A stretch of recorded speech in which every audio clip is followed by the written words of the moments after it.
Hello and welcome to the Lockdown International Press Review. A quick swipe through a few, at any rate, of the world's newspapers. Starting off with the New York Times, a really moving opinion article that says America's cities could house everyone if they chose to, but they're indifferent. They don't care. And it says, tonight more than 500,000 Americans will sleep rough and nobody's going to help them. The Moscow Times, no friend of Vladimir Putin, says his strongman image is weakening as the coronavirus continues. With an economic crisis heaving into view, the Russian president looks like an old, sick wolf. He's not going to like that. Deutsche Welle, the German broadcaster, on its website has a very good account of what's happening in Europe with coronavirus. Deaths in Spain dropping below 100.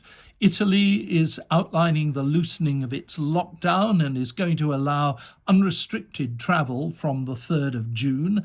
And Brazil overtakes Spain and Italy in COVID-19 cases. It's getting really bad in Brazil and quite worrying.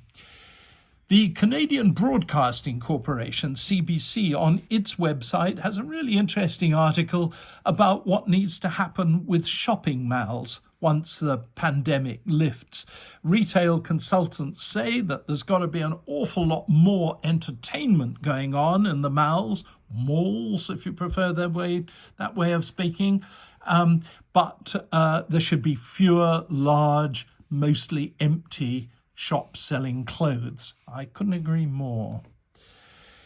Worrying story from the Tehran Times in Iran. The military is being brought in to help battle a huge locust swarm which covers most of the south of the country. 300,000 hectares of orchards and farmland are being attacked by those horrible insects.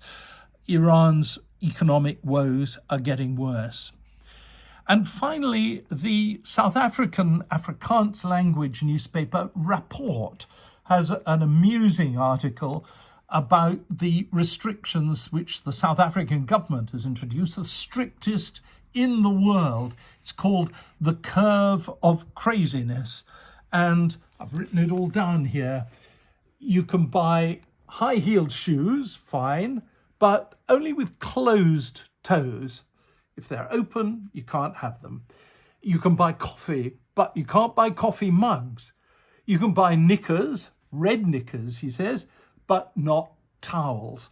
You can't buy T-shirts. You can't buy bedding. You can't buy wine, but you can buy wine glasses. It's not much help. And you can buy toys for babies, but only up to 18 months.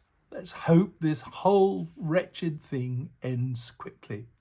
Until we meet again, goodbye.